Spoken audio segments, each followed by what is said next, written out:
How's it going, everybody? Nerds Rising here, and welcome back to the Nerd Cave. In today's video, we are finally taking a look at my legend team in the Halloween Cup, featuring Palossand on the lead, the Toxapex as the closer, and in my opinion, the GOAT of this cup, Shadow Scizor as the safe switch. Now, before we get into the footage here, we are going to be taking a look at my Pikachu Libre set and my two sets after that were all positive, but before we do that, I've just got a couple words for you guys who are maybe like I was and are just, you know, struggling in GBL. Maybe you're stuck at a certain ELO range. Maybe you're trying to hit Veteran for the first time. Maybe you're trying to hit Expert. Maybe you're like I was and you were grinding it out for a Legend in the 2900s. But wherever you are right now in your GBL journey, let me just say this, folks. Don't let this game make your life worse. And what I mean by that is, I can definitely speak from personal experience when I say that. But what I mean is basically, this game can kind of get you into a rut where you do really well with the team, you have a lot of fun, you know, you're enjoying the game, you're winning, and then it could even be with the same exact team, maybe the very next day even, you'll do poorly for whatever reason. Maybe it's lag, maybe you get hard counter, or maybe you just play terrible. I know that happens to me, but you get into this rut where you get super mad because you're playing terribly, and then you get into like this tilted phase where you just like have to play all your battles, and that's all you can think about. You're just waiting for the next set of battles to come back so you can play again, and maybe you'll do really well the next day, and maybe you'll end on a 1-4 or an 0-5, and it just creates this cycle of rage where you're playing all your battles, you're addicted to the game, and in my opinion, for myself, it makes me in a bad mood just in my personal life. Maybe I'll be like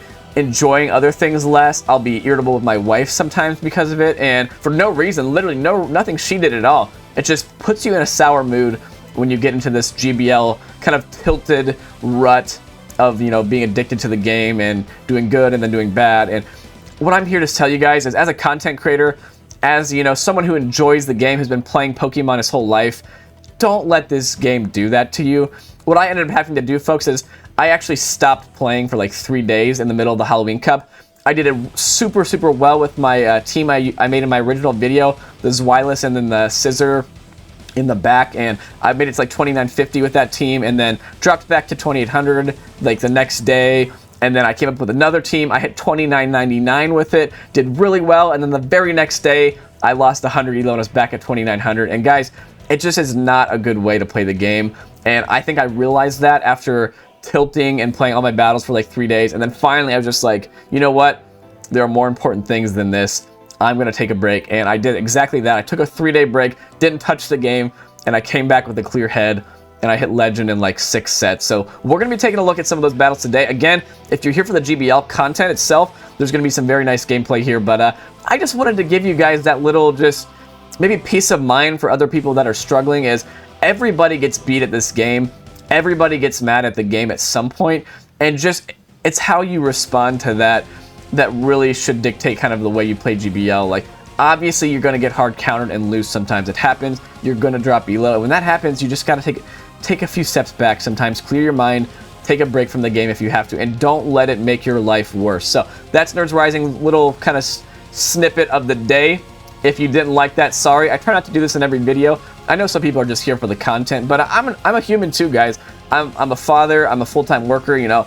I've got other things that are more important than GBL in my life, and oftentimes the game will kind of suck you into it and make it seem like it's the most important thing when it's definitely not. So let's get into the battles. I think I've rabbled on enough, if that's even a word, rabbled on. Sorry about the slurping for those of you guys that hate slurping, but I can't shout at my computer screen without taking a drink of water for more than like probably 5 minutes. Anyway, as you guys are seeing in the first battle here, we have the shiny Guzzlord on the lead. And this is a matchup where we do outpace them. It takes them 5 to get to the crunch. So what I typically like to do is I just stay in, I get my Scorching Sands off, and then usually I switch into the Scizor as a safe switch, but in this one, I didn't really want to take that super effective crunch damage on the Scizor, so I actually ended up pivoting into the Toxapex. And this, folks, right here is why Toxapex is not as good of a safe switch as Scizor, especially when Nerds Rising is throwing on alignment there and letting in free hexes. Yeah, especially at this elo range, you just can't be doing that. But as you see, we're getting hard countered by a Jellicent there.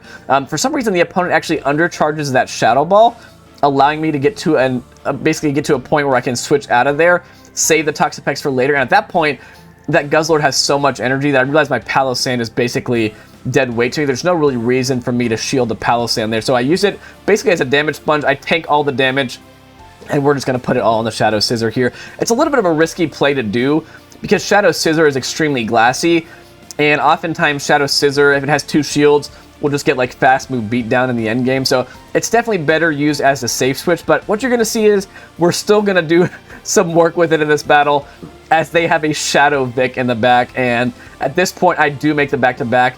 I am going to pause the turn just for a second to make sure they don't switch out, and they do not. And at this point, I was so sure that that Jelly had a charge move that I actually tried to catch there, but it turns out they were actually 2 away, and I ended up barely getting that farm down with the Bullet Punch. They were just getting to their Surf as I farmed them down. So I actually almost threw that battle there by trying to catch on the Toxapex there, but, you know, I had just hit Legend. This is my Pikachu Libre set here, and at that point, I was not really counting. I was just kind of so relieved that I had done it that I wasn't really caring that much. So yeah, bad counting by me. We still managed to get the job done despite the very rough lead. And in this next battle, honestly, we had probably the worst lead possible, and that is Mandibuzz into our Palossand. Literally, there's absolutely nothing that Palossand can do to Mandibuzz. And we switched into our Scizor there, as you saw, and the Mandibuzz chipped us first and then brought in Toxapex. And at that point, I just knew there was no way I was taking back Switch there. I think they even farmed me all the way down. So I just used the Palossand there to soak the damage. I'm hoping I can get the farm down here, but I just barely cannot get the farm down. Heartbreaking there, as they're going to chip us with the Sludge Wave. At this point, we have 2 shields, but yeah, they're going to have another pretty decent response to Toxapex in the back, and they do. It's a Nidoqueen.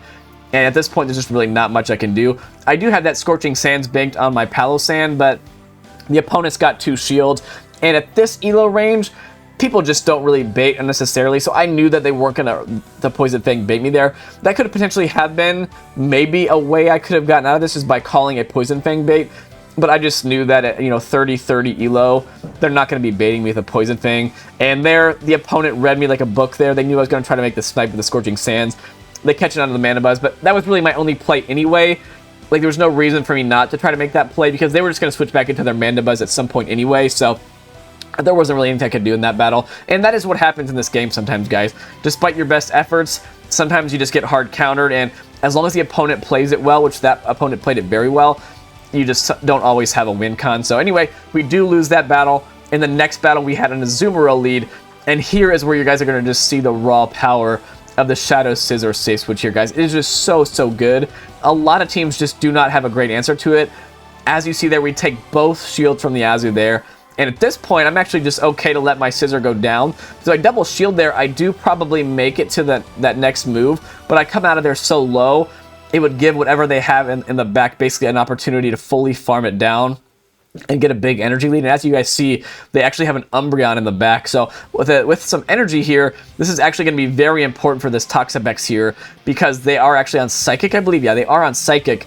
And as you see, 2 Psychics is going to get me quite low. So it's very nice that I had a big energy head start, because as you guys see, Umbreon takes these Sludge Waves for days. It does not care at all about these Sludge Waves. And that Psychic is going to put me into range where a Foul Play is actually going to KO. Now, I don't throw my Brine there for the same reason as I mentioned before. I didn't want the Shadow Scizor to get farmed down. And again, I did not want that to throw that Brine. Basically, let's rewind that for a second, guys.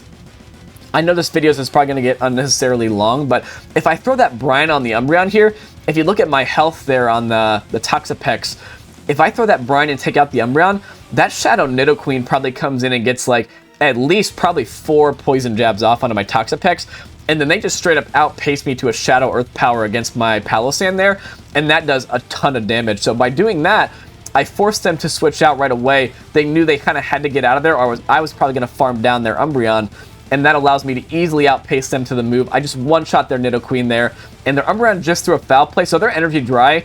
And at this point, there's not even a reason for me to risk the farm down, because I can just Scorching Sands them.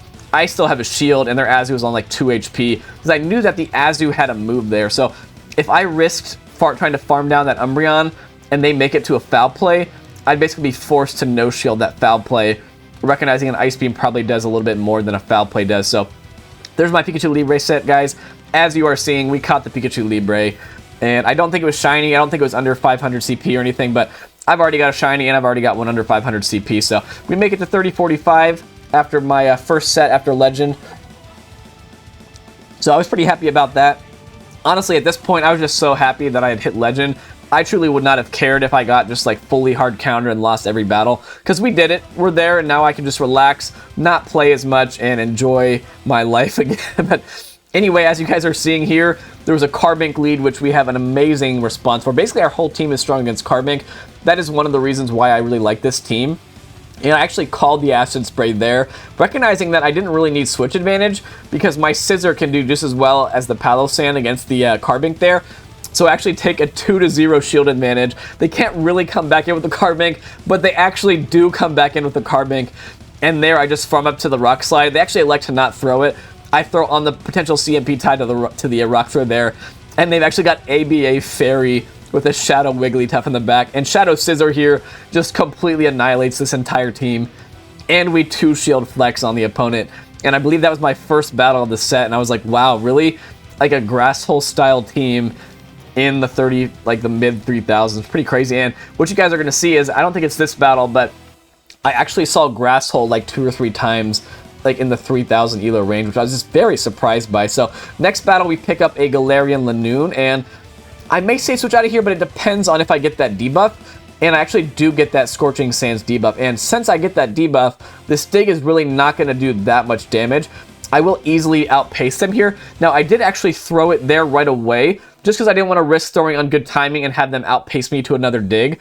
So I just get my move off right away, and I actually get a shield advantage, and I'm totally fine with that now. I'm actually going to come in with the Toxapex now and fully farm down. And the crazy thing is, you're probably thinking, why didn't I come in with the Scizor? But the super effective Dig actually would still do more to the, the neutral Dig would actually do more to the Scizor than super effective versus the Toxapex, which is how crazy glassy the Scizor is. So the opponent has a Ghost type in the back, and again, I'm actually not going to switch out here.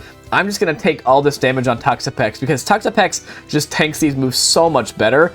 And as you see, that Dig didn't even KO. Maybe they undercharged a little bit, but now we've got 2 shields for the Scizor. And like I mentioned before, the Scizor isn't the best in situations where it has 2 shields in the end game, because oftentimes, as you guys see, the fast move pressure is just so outrageously oppressive there.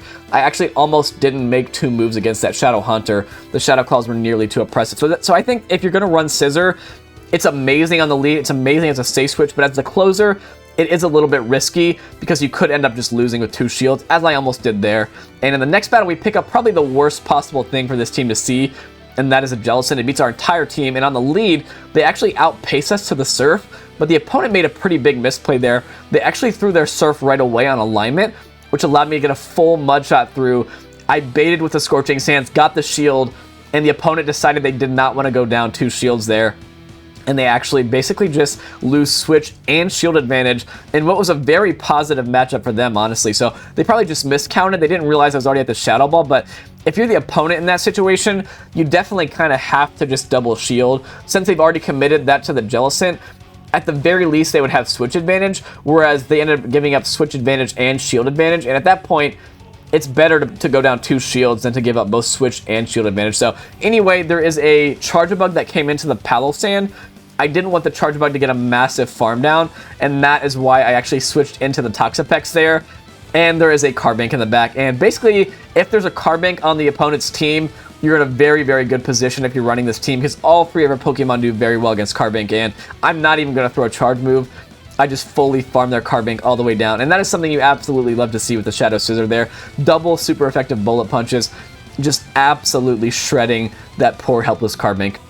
So next battle here, I believe we have like maybe 1 more or 2 more on the set. Did I put a repeat in here? I have been known to put in repeat battles occasionally, guys. I'm thinking back, I don't remember seeing more than 1 Galarian Linoone. Let's see, is this the same battle here?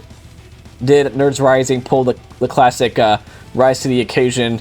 Or as he likes to refer to himself, Editor Chris mistake? Yes, I did. I put in a repeat battle there. That is the same exact battle, yeah. So let's skip through that one to the Hunter. And yeah, we barely take out the Hunter.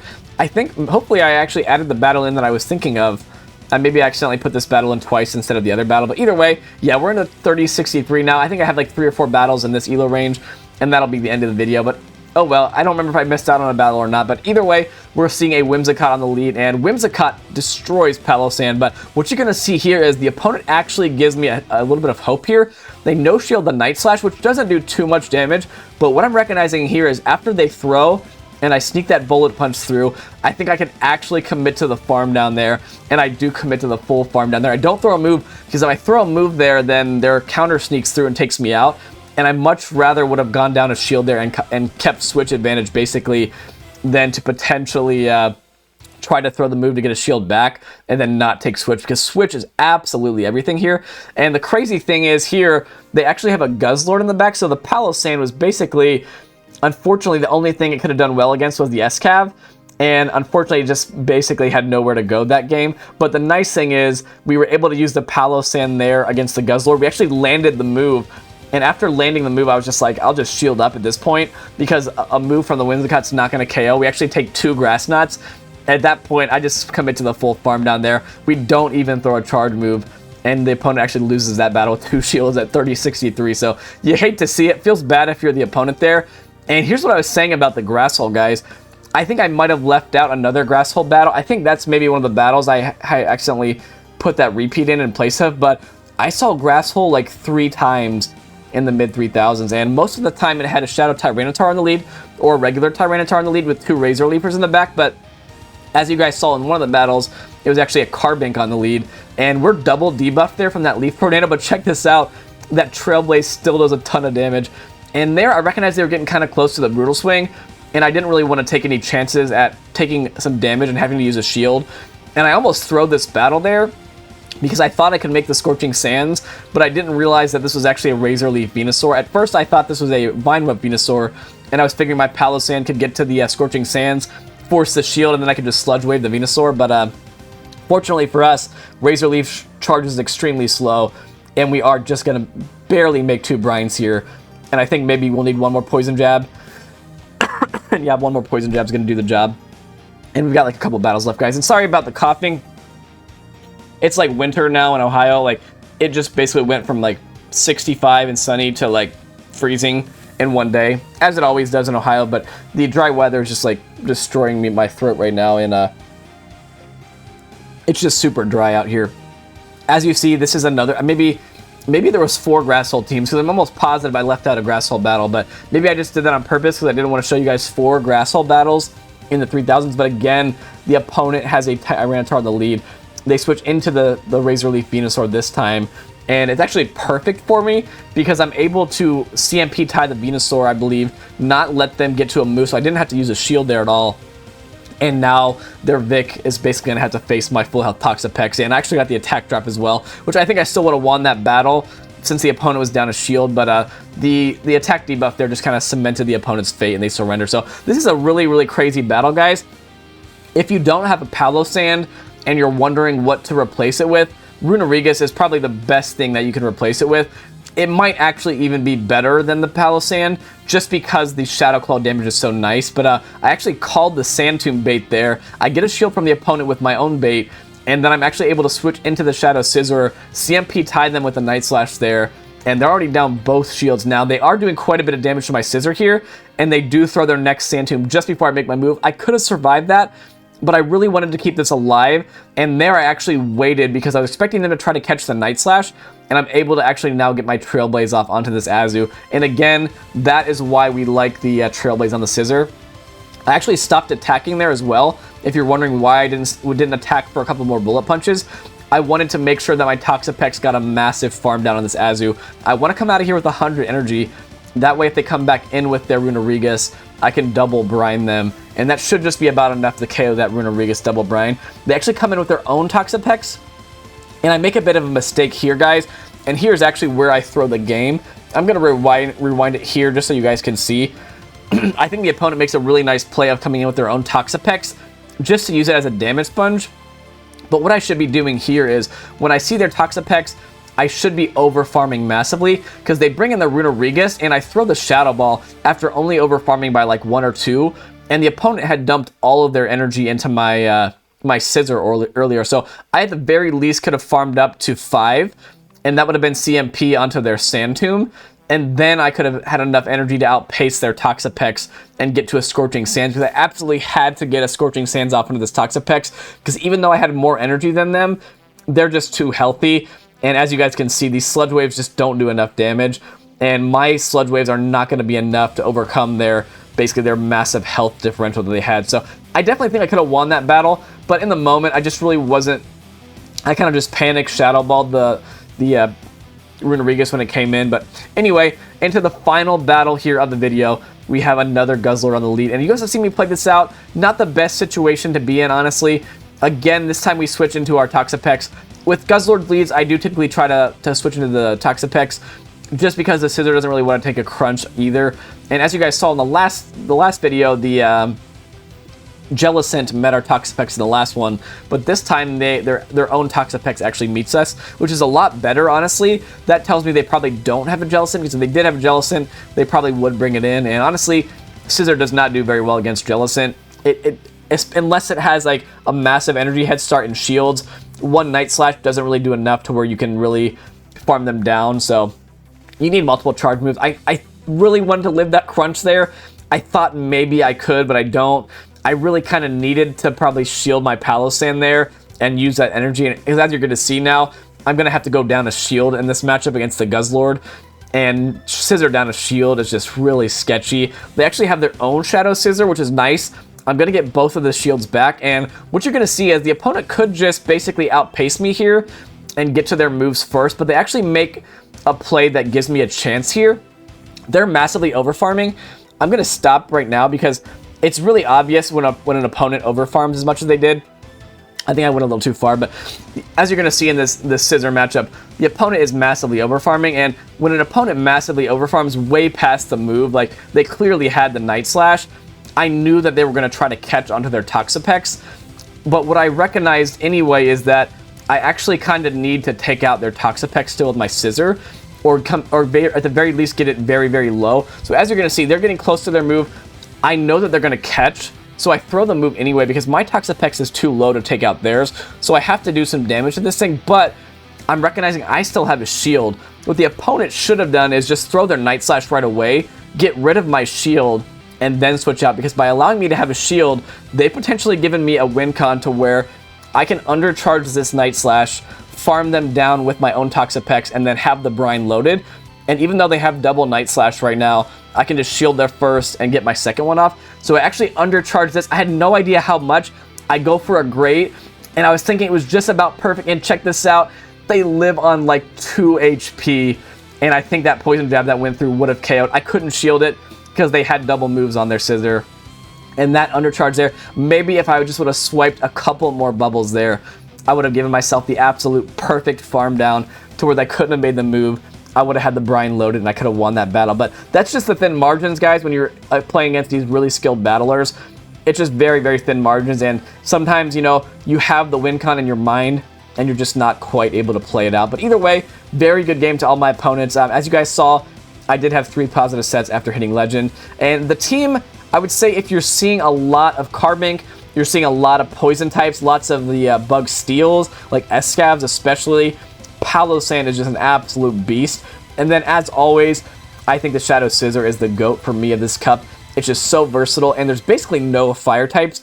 The only thing I saw that had fire coverage was the Shadow Fire Fang Mawile. A couple times, my Scizor got like chomped down in like 5 Fire Fangs. But other than that, Shadow Scizor is very, very safe in this meta. So that being said, guys, thank you for watching. I hope you enjoyed the video, and I hope you enjoyed the little rant at the beginning as well. But if you did, make sure you let me know in the comments. And that being said, if you are new to the channel, you have not seen my content before, feel free to give it a like and subscribe, because the more Pokemon...